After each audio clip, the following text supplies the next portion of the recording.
1953. Comme d'habitude, ils sont passés par leur service de renseignement MI6, CIA. Eux, les deux, ils ont renversé le premier ministre iranien de l'époque, Mohammad Mossadegh. Ils ont ramené le Shah. Le Shah, c'est un monarque, Mohammad Reza Pahlavi. Reza Pahlavi, quand il était venu, il a régné pendant 25 ans, de 1953 à 79. À 79, le peuple iranien, il s'est levé, tout le peuple, et ils ont vraiment déchu et chassé le roi, le monarque iranien. Reza s'est retrouvé aux États-Unis. Ils ne sont pas arrêtés là. En temps, les étudiants, les militants, ils ont pris d'assaut l'ambassade des États-Unis à Téhéran. Et quand ils ont pris d'assaut l'ambassade des États-Unis à Téhéran, ils ont pris en otage 52 personnels. C'était pendant 444 jours. C'était de novembre 1979 jusqu'en janvier 1981. C'était 444 jours. Les États-Unis ont essayé des opérations de sauvetage, ils n'ont pas pu.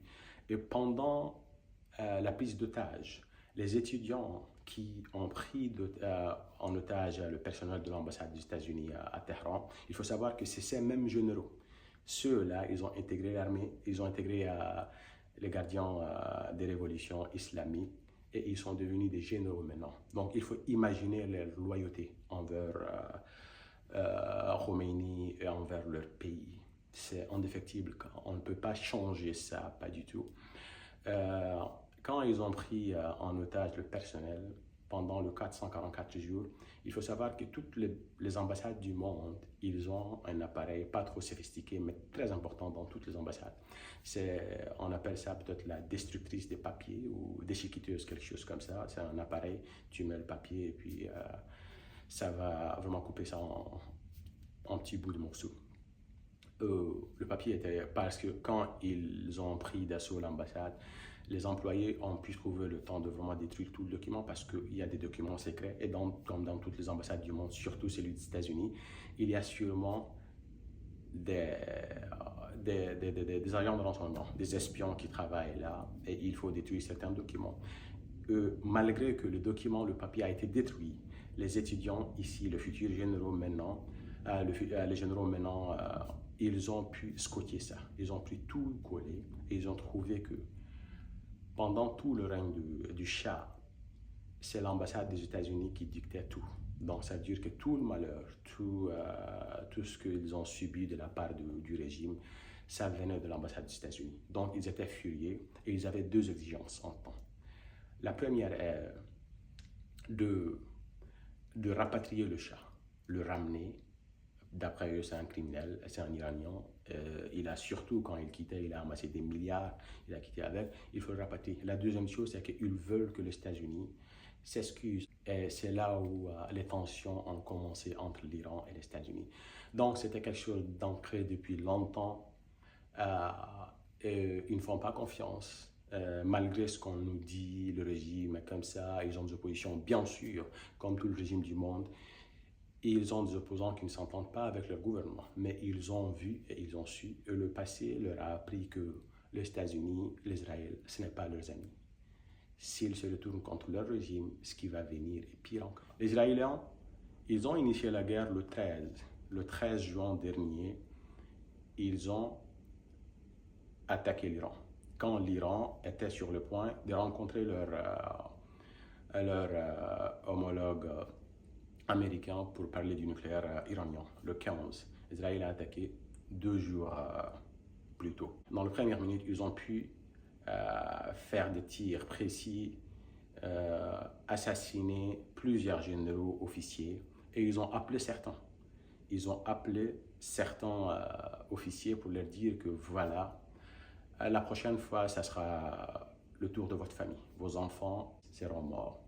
Et si vous voulez qu'ils continuent à vivre, essayez de dénoncer le régime. Faites des vidéos, envoyez-les nous pour dire que voilà, vous faites défection, vous ne faites plus partie du régime.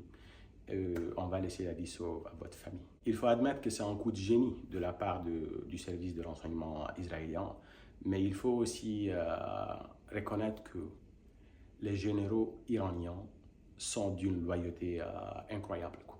Si c'était passé dans d'autres pays du monde, on allait voir d'autres résultats. On doit admettre que Israël, pendant les premières minutes ou les premières heures de l'attaque, ils ont quand même fait un travail remarquable, rapide, intelligent. Mais les Iraniens, l'armée iranienne était d'un courage extraordinaire. S'était préparé pendant des décennies pour ce genre d'attaque. Ils ont riposté avec des missiles. Israël dominait l'espace. Il contrôlait complètement l'espace iranien, mais il ne pouvait pas stopper les missiles iraniens parce que l'Iran sait qu'il n'a pas la capacité, surtout, ils étaient sous sanction pendant des décennies. Ils n'ont pas pu acheter des chasseurs de dernière génération.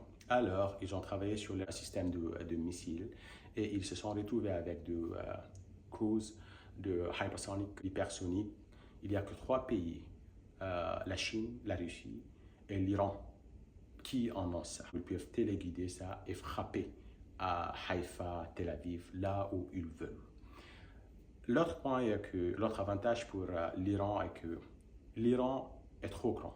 Ce qui fait que les cibles étaient un peu éparpillées. L'Iran aussi pouvait riposter d'un peu partout, alors qu'Israël était un tout petit territoire. L'armée et le civil sont concentrés dans un petit coin. Donc c'était facile de mettre la pression.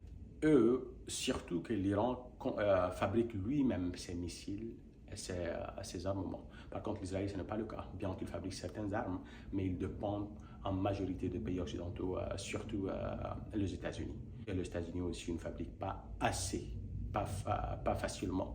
Donc, s'ils continuent encore quelques semaines, ils ne pourront pas. Et on l'a vu dans le discours de certains de leurs ministres. Ben-Gvir, Smotrich, ils ont dit qu'on ne savait pas, on a sous-estimé, ils ont dit ça dans des vidéos. Israël dominait le ciel, mais ils ne pouvaient pas stopper les missiles iraniens. Et ils peuvent continuer. Et le territoire ici est grand, par contre leur territoire à eux est tout petit. Et l'Iran pouvait lancer des missiles, missile après missile, pendant des jours, des mois. Ils peuvent continuer peut-être des années parce qu'ils avaient des milliers de missiles et ils peuvent en fabriquer autres. Israël a vraiment sous-estimé l'Iran. L'Iran, c'est un pays qui ne célèbre pas un jour d'indépendance quelconque. L'Iran est différent du pays qui l'entoure. Et surtout, ils ont vu ce qui s'est passé en Irak, en Libye. Ils ne vont pas se laisser faire. Ils ne vont pas laisser des étrangers les envahir pour amener la démocratie en parenthèse. C'est retrouvé comme les Irakiens après 2003 ou les Libyens maintenant après 2011. Donc, peu importe leur différence, sûrement quand il y a un ennemi qui attaque, les Iraniens vont se regrouper, s'unir, faire face ensemble contre l'ennemi. Israël s'est surestimé et a sous-estimé l'Iran. Israël pensait qu'en quelques heures ou en quelques jours, elle peut changer le régime iranien. Sun Tzu disait dans Bing Fa, l'art de la guerre ou le traité de guerre, Zhi Zhi Bi Bai Zhan Wu Bai. Ce qui veut dire connais-toi toi-même, connais ton ennemi, et tu pourras livrer sans bataille, sans jamais être en péril. Et je garde toujours ma position. Je pense que c'est juste la première partie. C'est le premier mi-temps. Je pense que c'est malheureux de le dire, mais Israël va revenir, les États-Unis vont revenir et ça va recommencer. Ça ne va pas s'arrêter ici. Merci.